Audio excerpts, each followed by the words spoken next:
Whenever Bushmen relax in their little family circles, they relive the age-old stories that have been passed on from generation to generation. Many of these stories revolve around the fascinating little creature that we know as the Praying Mantis. In Bushman mythology, it is believed to be the creator of the moon, that it can transform itself into various forms, that it can predict the future, and, if it is killed, it will always come to life again. Obviously, the praying mantis must have made a strong impression on early man. Even today, it stands out as totally unique in a fantastic world of fascinating creatures, each one adapted in its own special way, each one with its own peculiar habits. For some, life hangs on a thread, while others have all their feet firmly on the ground. And most of them have funny faces.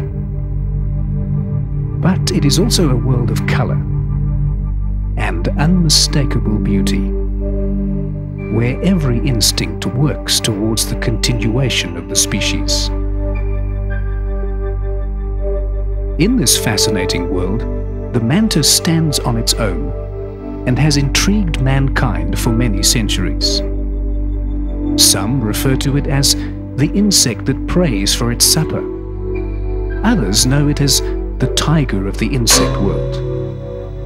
And to the Bushman, it will always be the creator of the moon.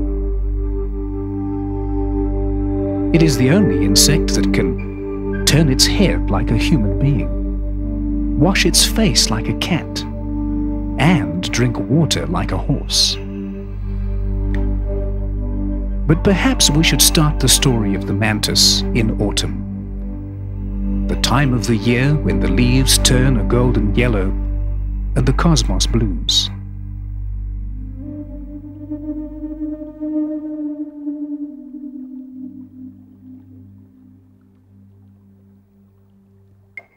This is the time when the male meets the female and a blinding passion makes him forget everything around him. The honeymoon takes place in a setting of perfect camouflage and may last from a few hours to several days. Afterwards, as a token of final affection, the female eats her husband. In a world where every instinct works towards the continuation of the species, it is only natural that the male should be eaten. In this way, he is useful to the end, as he provides the female with the additional strength needed to prepare for the next generation. And so, a few days later, the merry little widow lays her eggs. These are enclosed in a white foam which hardens and forms a protective cover. Slowly but surely, winter takes over. Changing the landscape with its icy breath, it brings with it a beauty of its own. But the mantis never sees this beauty, for it very seldom survives the South African winter. But while the old generation is dead and forgotten, the new generation is waiting patiently, well hidden and protected, its rate of development regulated by nature's time clock, so they may hatch in spring, when conditions for survival are at their best. And with the first signs of spring, the wonder happens. Deep inside their protective cover, something tells the tiny offspring that it is time to put in an appearance. One by one, they struggle to the surface and make their way into a fantastic world. A world where one tiny aphid can mean a solid meal. Where one can wash its face in a single dewdrop. And when the food supply runs low, There is no law that says you can't eat a smaller brother or sister. And spring turns to summer, and summer brings with it an absolute explosion of colour.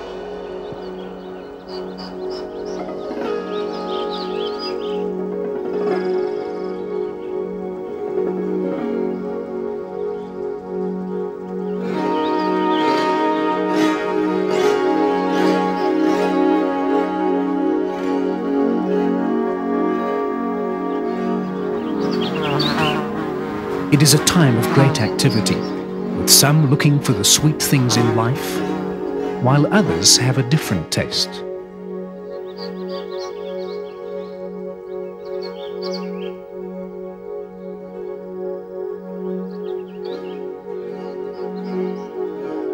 By this time, the mantis reaches full size and lives up to its reputation as the tiger of the insect world.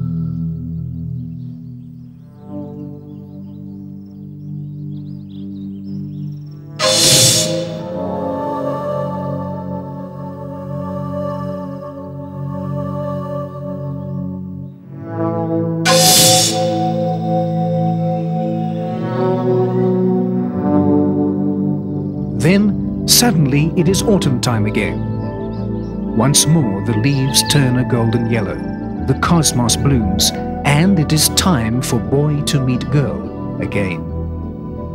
The young male rushes blindly into love and loses his head in the process. For here, the female has grown impatient and started making a meal of her unfortunate lover, perhaps a little prematurely. But, like the countless millions before him, he does not die in vain. Once more, the new generation lies well hidden and protected, waiting and developing. And, with the first signs of spring, the cycle is completed. The cycle that started long before man appeared on this earth, and which in all probability will continue long after he has been forgotten.